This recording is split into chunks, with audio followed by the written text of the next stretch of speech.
una reunión de cerca de 50 minutos con el presidente, mientras en paralelo se desarrolla el comité ampliado, que ya están empezando a llegar los primeros presidentes de los partidos. Pero, presidente del Senado, Álvaro Elizalde, primero preguntarle, usted señaló que el presidente les encomendó liderar el diálogo de este proceso constitucional desde el Congreso. ¿Cuál es la importancia de esta labor que se le encomendó, también considerando que había muchas críticas en el proyecto constituyente al Senado? Bueno, efectivamente el presidente de la República tiene un mandato ciudadano, no solo como jefe de gobierno, sino que como jefe de Estado, y por tanto el rol que le corresponde en esta materia es muy relevante.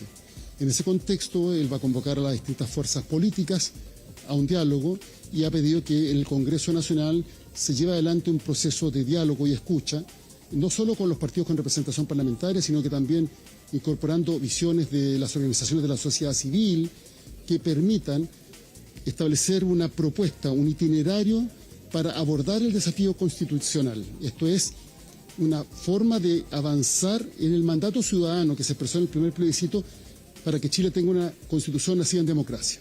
Y en ese contexto nosotros esperamos a la brevedad posible establecer el diálogo, un diálogo inclusivo, un diálogo incluyente con todos los actores y acordar una propuesta que tenga como eje central el rol protagónico de la ciudadanía en la elaboración de la nueva Constitución. Es el mandato del Congreso. El Congreso tiene ejerce lo que se llama el poder constituyente derivado y, por tanto, para continuar con el proceso tiene que ser habilitado por el Congreso. Yo espero que estemos a la altura de ese desafío y, por tanto, establezcamos un mecanismo con un rol fundamental de la ciudadanía para tener una Constitución nacida en democracia. Senador, desde el estudio está Gonzalo Ramírez y Carola Escobar, que también pueden hacerle preguntas. Usted lo escucha. Sí. Senador, ¿cómo le va? Buenos días todavía, ¿eh? Gonzalo por acá. Senador, qué difícil lo que les toca, o sea, independiente, por ejemplo, del optimismo que manifestaba el presidente de la Cámara de Diputados, pero me cuesta imaginar, por lo que hemos visto muchas veces en la práctica, que sea sencillo ponerse de acuerdo en el nuevo camino. ¿Usted cómo cree que debería ser? Yo sé que esto tiene que ser una consulta, sé que tiene que ser una mesa de diálogo, debatirlo, pero para usted, para Álvaro Elizalde, ¿debería haber una nueva convención electa? Yo creo que efectivamente, mientras más participativo y democrático sea el proceso, mejor.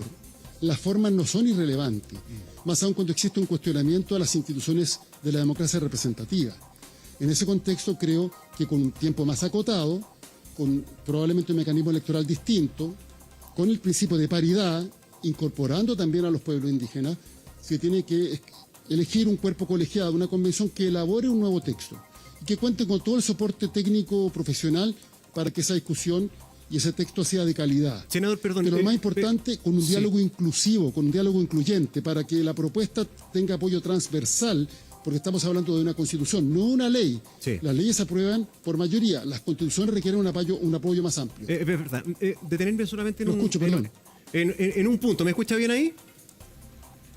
¿Hola? Sí, ¿Senador? perfectamente. Ya, estupendo. Usted dice... Sí, lo escucho perfectamente. En un plazo más acotado, ya, sí, porque la mayoría de la gente dice no podemos pasarnos 2 años más, ¿cierto? Pero además de eso usted dice por un mecanismo electoral diferente.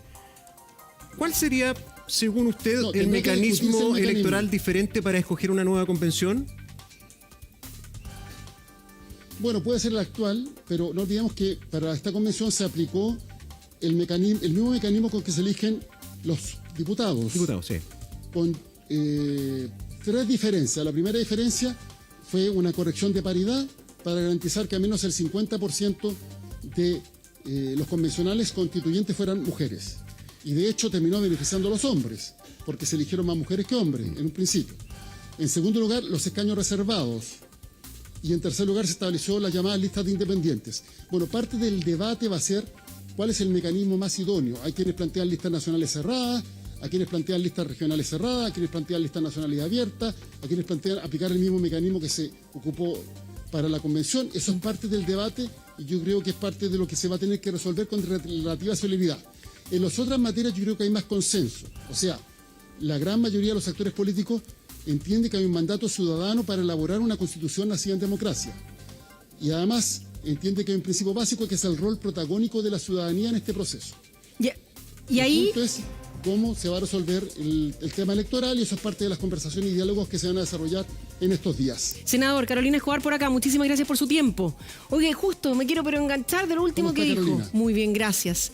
De lo último que dijo, a ver, el rol de la ciudadanía. Aquí lo que hemos visto es que la ciudadanía se puede manifestar, si usted quiere, de dos maneras bien diferentes. Una a través de las urnas, como lo vimos ayer, y otra a través de lo que fue un 19 de octubre. Bueno, ¿cómo lo hacemos para no llegar a lo que decía el diputado Soto, que fuese nuevamente una crisis importante, pero no estar convocando a plebiscitos o elecciones constantemente?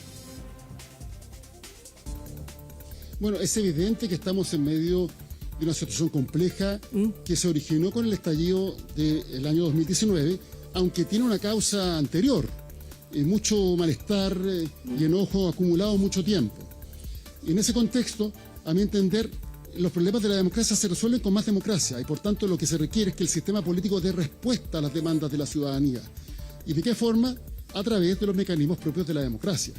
Entonces creo que no hay que temerle a que en este proceso de definición de un marco constitucional que sea la casa común entre todas las chilenas y chilenos, tengamos probablemente más eventos electorales que de costumbre, pero es la única manera de ir estableciendo la modernización necesaria del sistema político para que este sea un sistema vigoroso, que la gente efectivamente se sienta representado por el mismo y que dé respuestas a sus demandas. Ya, y con eso... Y por eso creo que es imprescindible tener un buen marco constitucional. Senador, y con eso entonces tenemos que empezar a pensar en... Perdón. Hasta mitad del próximo año o algo así, porque los plazos se van entonces alargando, obviamente. Sin lugar a dudas, pero bueno, hay quienes han planteado que no sería necesario un nuevo plebiscito para iniciar el proceso, porque ya está el primer plebiscito que fue claro. Sí. Porque en el plebiscito pasado se le preguntó a las chilenas y chilenos y a todos quienes tenían derecho a voto, los extranjeros con más de 5 años de residencia, si querían o no una nueva constitución. La gran mayoría, casi el 80%, dijo: queremos una nueva constitución, no una reforma de la actual, sino que una nueva constitución.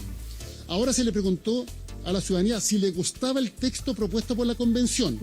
Una mayoría amplia dijo que no estaba satisfecho por el texto propuesto por la convención, pero sigue la demanda de tener una constitución así en democracia. Y por tanto eso es lo que hay que resolver a través de este diálogo, estableciendo un itinerario que nos permita avanzar a una constitución, insisto, en donde la ciudadanía sea actor protagónico en su elaboración. Sí, ¿sabe qué, senador? Yo coincido con usted en el sentido de da lo mismo cuántos plebiscitos tengamos que hacer. Esta es mi humilde posición. Si el televidente discrepa, obvio. Pero, ¿por qué? Porque estamos definiendo algo trascendental. Sí.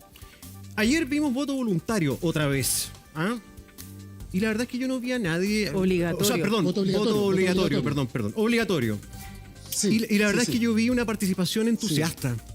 A mí me dio orgullo ver a la gente participando, un país en calma, a pesar de todo lo enroscado que pueda estar el debate. Yo mayoritariamente vi en los locales y en las calles tranquilidad, participación y compromiso. Dicho eso, ¿cómo hacemos que las herramientas que tenemos hoy día en nuestra democracia, senador, puedan solucionar lo siguiente?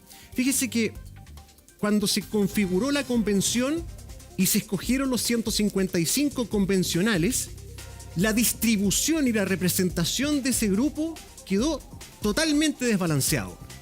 Un sector inmensamente mayoritario y uno muy minoritario, y eso de una manera se refleja en un texto. ¿Cómo cree usted que se puede dirimir eso de manera de, en este nuevo grupo que defina los próximos pasos, esté más balanceado para que el texto sea también más equilibrado? ¿O estoy mal?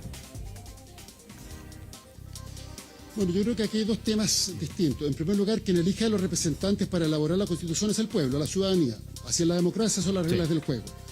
Comparto con usted que los problemas de la democracia se resuelven con más democracia, no con menos democracia. Y es más, si logramos resolver esta crisis, la que se generó con el estallido, de manera adecuada, vamos a tener estabilidad por largo plazo, porque la gente se va a sentir representada en el sistema político y en la nueva Constitución. Dicho lo anterior, me parece que es clave, más allá de quienes resulten electos, la actitud de diálogo inclusivo para la elaboración de un nuevo texto. Me parece que cuando hablamos de una Constitución no hablamos de una ley cualquiera, y eso implica incorporar las miradas de los distintos sectores, aunque sean minoritarios, porque eso es lo que le da transversalidad al apoyo a un texto constitucional.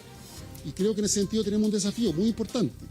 que es que el proceso sea con un diálogo incluyente, con un diálogo inclusivo, que incorpore las distintas miradas, porque eso va a garantizar que el texto sea representativo de una mayor amplitud de ciudadanos y ciudadanas, y obviamente eso va a generar respaldo en las urnas en el plebiscito ratificatorio. Senador, y ahí, ¿sabe que hoy día, el día posterior a, en general se ha dicho, no, aquí no hay quienes tienen que celebrar o tienen que estar derrotados, aquí lo que tiene que haber es justamente lo que usted está hablando, pues ese ánimo de diálogo, esa unión.